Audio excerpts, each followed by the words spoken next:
Bismillahirrahmanirrahim. Assalamu alaikum students. I hope that all of you are good and safe and sound at home. Students, before starting the lecture, let me tell you that you have to listen to the lecture carefully and note down the main points side by side. So our today's topic is a poem, Stopping by Words on a Snowy Evening, that was written by Robert Frost. So firstly, let me share with you about the poet who wrote it, and then we will move on towards the text and the title of the text, right? So students, Robert Frost was an American writer. He was born in March 26, 1874 in San Francisco, California.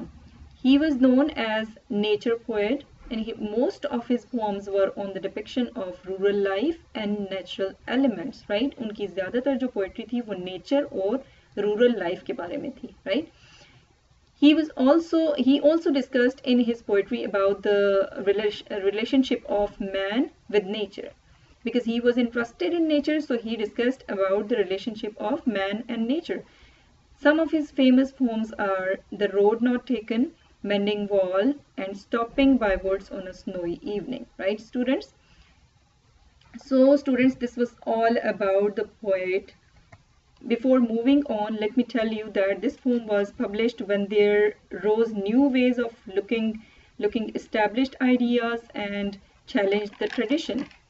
So students, उस वक्त जब ये poem publish हुई थी तो तब नए दौर की तरफ लोग जा रहे थे और technologies की तरफ जा रहे थे, तो लोग nature से बहुत दूर हो चुके थे, right? So this poem is the perspective of Robert Frost, a man who stops by words to enjoy the beauty of nature, and at the end he feels he should move forward to perform his duties of life, right students? So look at the title, students. Stopping by woods on a snowy evening, right? There are three elements of nature in it, right? Means God made these things which are obviously natural, right? Allah Ta'ala ने ये चीजें बनाई हैं तीनों, woods, snowy and evening, right? So the title itself tells that poem talks about the nature, right? Why? Just look at the three words, woods, snowy and evening, right? Woods here means forest area, snowy means weather, and evening means here the time, right? These all things are natural elements, right? These are all made by Allah Almighty, right students? So the title itself is telling that it's a poem based on nature, right? The topic is nature. Setting is clarified as a winter evening in rural environment, right students? So this poem consists of 4 stanzas. So let's start our text. First one line in the first stanza is, whose words these are, I think I know, right? Now this is the question here. The poet is asking a question. Whose words these are, I think I know, right? Robert Frost has stopped in a woods forest, right? Here he is questioning who is the owner of this forest, right? He is thinking about the owner of the forest. But in the second line, he answers it. How?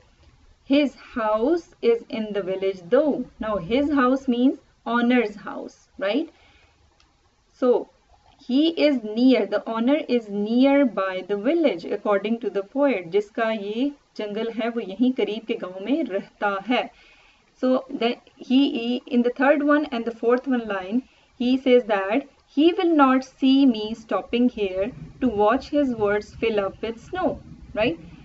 The owner, according to the poet, the owner will not see him stopping here in the forest, right?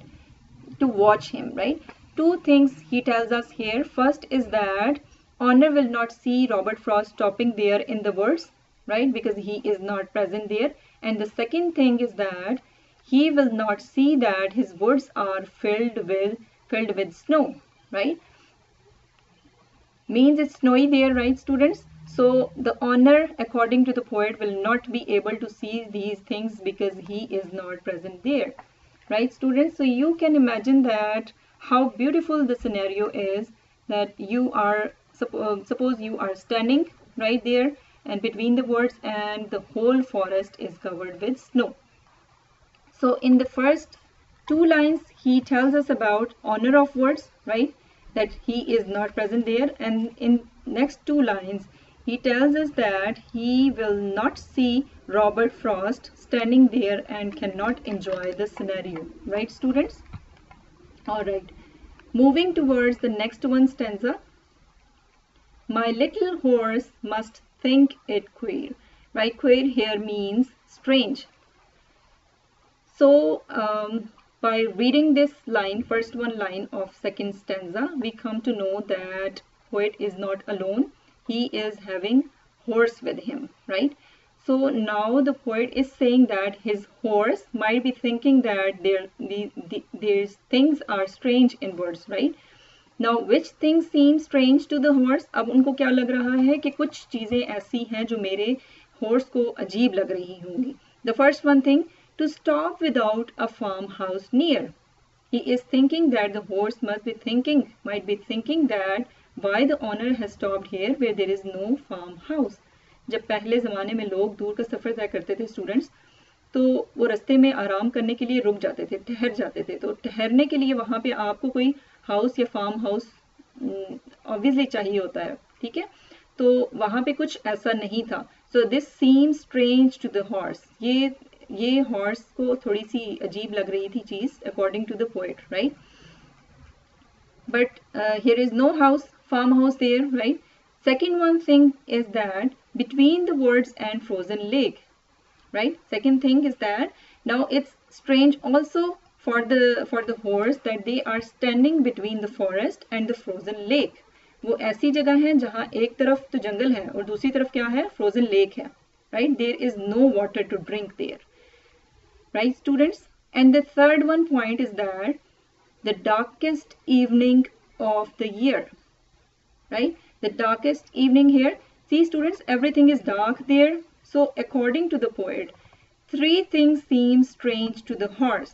That why they are standing there, right? Where there is no house, no farmhouse to take rest. There is no water, right? They are standing between the woods and the frozen lake. And dark everywhere. They are unable to decide where to go, which road to take further, right? All right, moving towards the third stanza, students. So here in the first line, he gives his harness bells a shake, right? So he here is, according to the poet, he is horse, right? He is saying that the horse, he is shaking what? He is shaking harness bells. Harness bells are the bells attached to the leather strap. ऐसे होती हैं वो, right?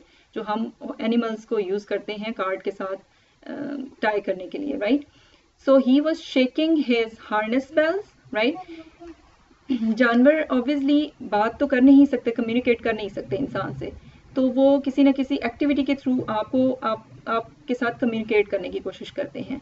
So the writer is the poet is telling us that the horse is shaking the harness bells, right, to communicate with the owner. And what he wanted to say, to ask if there is some mistake. Now the horse is trying to say that there is some mistake done by the poet, done by Robert Frost. He wanted to say him that you should not be here, right? The way in which they are standing, that is not a right way, right, students? All right, next one line. The only other sounds, the sweep here means blowing, right, of easy wind and downy flake. Downy flake means fluffy cotton like snow, right?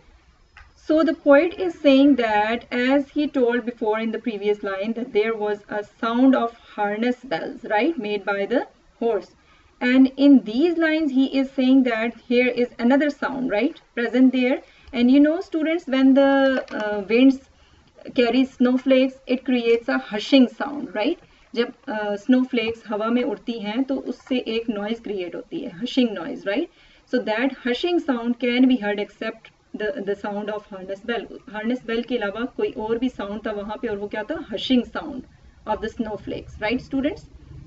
Here comes the last one stanza. The woods are lovely, dark and deep, right?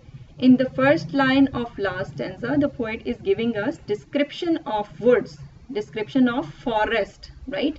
He is saying that woods, the forest is lovely, dark and deep, right? The forest is beautiful, right?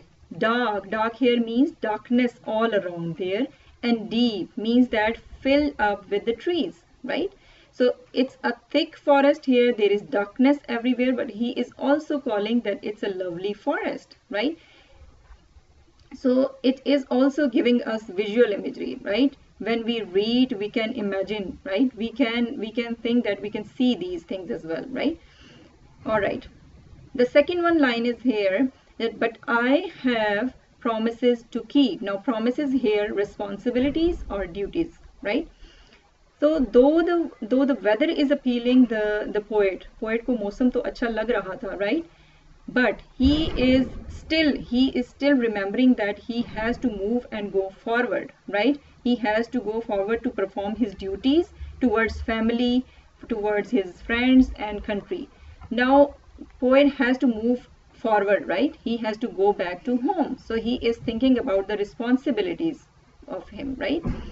All right, in the last two lines, and miles to go before I sleep, and miles to go before I sleep. So these are the same lines, repetition, right? Repetition is here.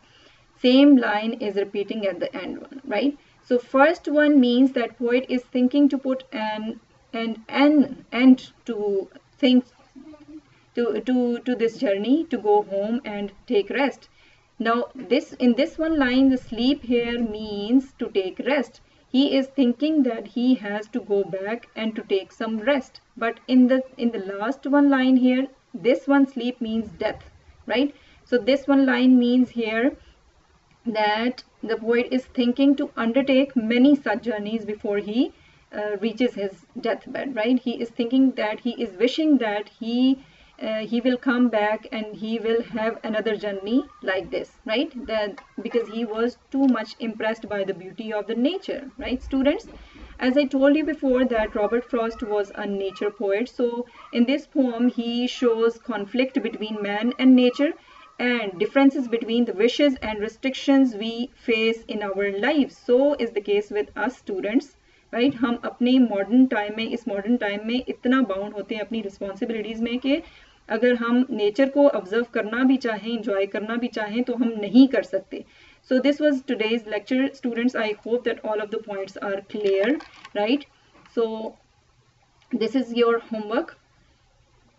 After listening the lecture, you have to do this activity, students. Write down the main idea of the poem in your own words. After doing it, then send me the picture of it, right? So that I can check and send it to you back. Thank you very much.